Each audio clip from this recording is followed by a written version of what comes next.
She even earned a nickname, Ada the Lagos Queen. SoftLife had swallowed her completely. Even her roommates were shocked at her transformation.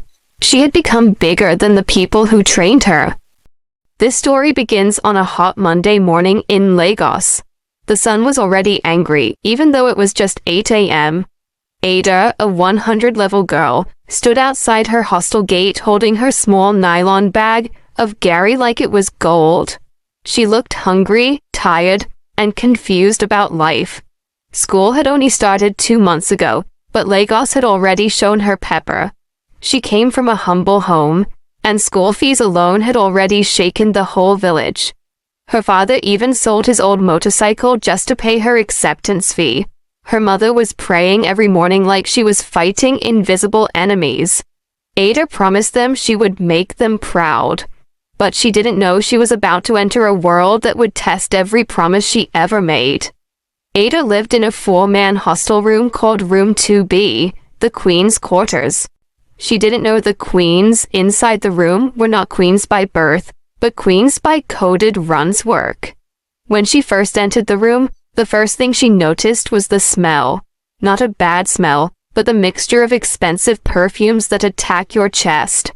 The type of perfume that tells you immediately that you are not their mate. She greeted shyly, "Good afternoon, please, I'm your new roommate." Tanya, the 200-level girl, looked up from her ring light and said, "Welcome, babe. Hope you sabi enjoy yourself, oh?"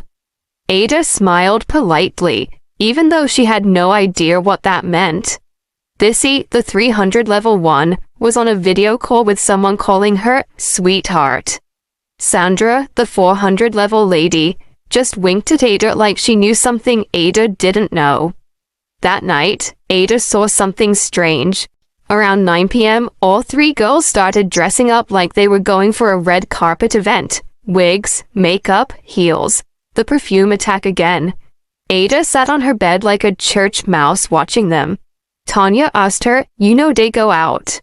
Ada smiled and said, "No, I want to read."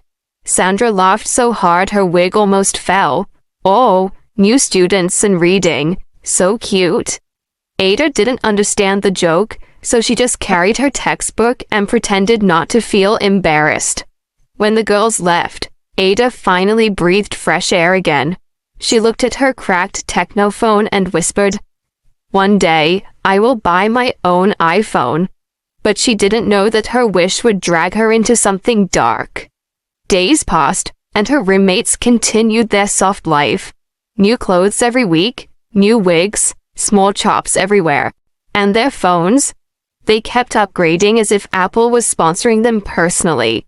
Meanwhile, Ada was calculating how long one loaf of bread could last her. Sometimes, she soaked gari and cried small tears inside the bowl so the water level would rise. She refused to ask her roommates for help because she didn't want to look cheap. But poverty has a way of knocking on the door very loudly. One Wednesday, her lecturer announced a compulsory practical. The price was wicked. Ada called home. Her mother picked up with a tired voice. Ada explained everything gently, hoping her mother would say, "I'll send it." But her mother said words that broke her heart. "Ada, we cannot afford anything again. If school is too hard, maybe you should come home." Ada's whole body went cold. She dropped the phone and sat on the floor. She didn't cry. Her tears refused to come. But the pain inside her chest was like somebody was squeezing her heart.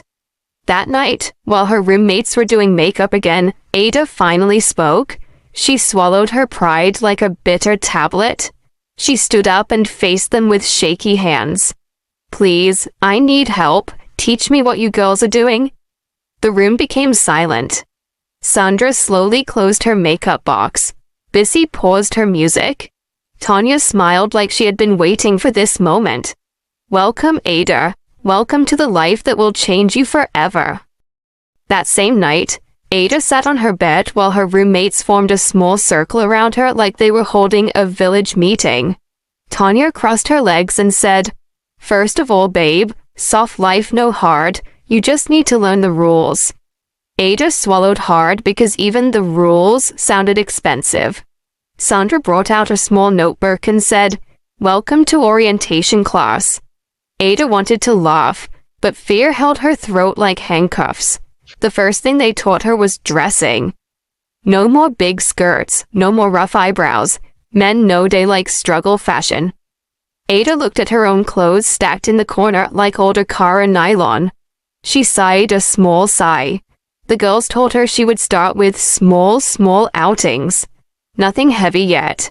They made her wear a wig that belonged to Tanya. The wig was heavy like a spiritual attack. Ada kept adjusting it every 2 minutes. "Why this thing day hot like generator?" she asked. All of them laughed until Sandra almost fell off the bed. That night, they took her out. Ada sat in the back seat of a tinted car like a confused princess. Everywhere was glittering, lecky lights, loud music, perfume everywhere, fine boys, fine girls. Ada kept turning her head like GPS tracking madness. "Calm down, Nobi Airport." Ada smiled shyly. Inside the lounge, Ada's eye kept opening wider and wider. She had never seen girls dancing like they were fighting invisible dragons. She had never seen men spraying money like dust. She had never seen plates of food that cost more than her entire school fees. She whispered, "God, is this how people are living?" Tanya replied, "Yes, oh, and this is just level 1.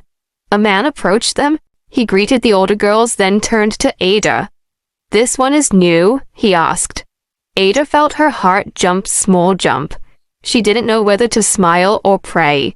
Sandra said proudly, "Yes, fresh blood." Ada wanted to correct her and say, "I am not blood," but she kept quiet. They sat with the man. He bought drinks that sparkled like gold. Ada took one sip, and her eyes became watery. She had never tasted alcohol before. The thing entered her head like Wi-Fi. Drink slow before you disgrace your generation. Ada nodded quickly. That night, Ada didn't do anything. They told her she was just observing. When they returned to school by 2 a.m., Ada lay on her bed staring at the ceiling. She couldn't sleep. Her mind was loud.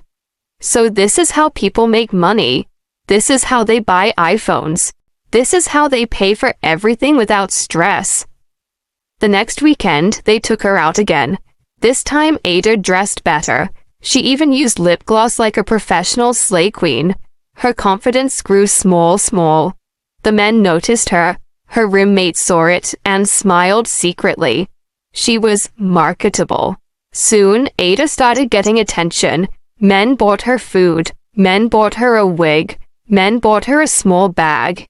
Ada's head began to swell like a gay bread. She started snapping pictures like an upcoming influencer. She even began to color her eyebrows without fear. She was transforming fast. One night, a man invited her privately. It was her first job. Ada was scared, but Sandra told her, "Relax, it's normal." Ada entered the man's car with trembling legs. But when she came back at 3 a.m. holding a thick envelope, she was shaking for another reason. Inside the envelope was money she had never seen in her life. She sat on her bed counting it slowly. She felt like she had touched heaven. She whispered, "This life, sweeto." She didn't know that sweetness can kill too. Weeks passed. Ada changed completely. She started smoking with her roommates. She laughed loudly everywhere. She wore expensive wigs. She had sugar daddies. She even became a little rude to people who greeted her too slowly. Poverty had left her body. SoftLife had entered fully. When school closed for the holiday, she returned home pretending to be normal Ada. She removed her lashes. She removed her wig. She carried a small button phone. Her parents hugged her tightly. Her mother looked at her face and said, "You're looking fresh." Ada smiled and said, "Mommy, it's the food in school." Inside her bag were thousands of naira worth of clothes, perfumes, and shoes. But she hid them in a corner and told her parents she was managing. They begged her to drop out because they couldn't pay fees again. She lied boldly. "Don't worry, I am doing small trade, I'm fine." When school resumed again, Ada returned to Lagos with full baddie energy. She wasn't the old shy girl anymore. She was now the one teaching other girls how to dress. She even earned a nickname, Ada the Lagos Queen. SoftLife had swallowed her completely. Even her roommates were shocked at her transformation. She had become bigger than the people who trained her.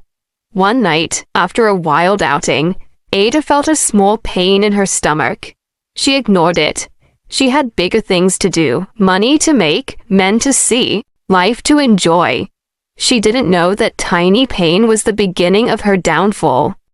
The tiny stomach pain that Ada ignored grew stronger every week. At first, she thought it was hunger. Then she thought maybe it was the shawarma she ate at midnight. But deep down, her spirit was whispering, "Something is wrong." She refused to listen. Lagos SoftLife had already covered her ears. One afternoon, while dressing up for another outing, Ada felt dizzy. She held the wall and whispered, "God, wetin be this?" Her roommates looked at her with concern. "You're okay?" Ada forced a smile. "Nah, small stress. I dey alright." She wore her wig and strutted out like nothing happened. But that night, during the outing, she felt a sharp pain shoot through her stomach. She bent down, pretending to adjust her heels. Tanya asked, "Babe, sure you dey fine?" Ada lied again. "Nah, shoe dey worry me." But the pain refused to leave her body. 2 days later, Ada woke up with a fever. Her body was hot like Lagos sun in traffic. She could barely stand. She lay on her bed shaking. Bissy touched her forehead and screamed, "Ada, you are burning." Sandra asked, "When last you saw your period?" Ada's heart nearly jumped out of her chest. She didn't answer. She just closed her eyes tightly. They forced her to do a pregnancy test. When the result came out positive, Ada's world collapsed silently. She didn't shout. She didn't cry. She just whispered, "No, no, no." Tanya held her hand. "Calm down. It's not the end of the world."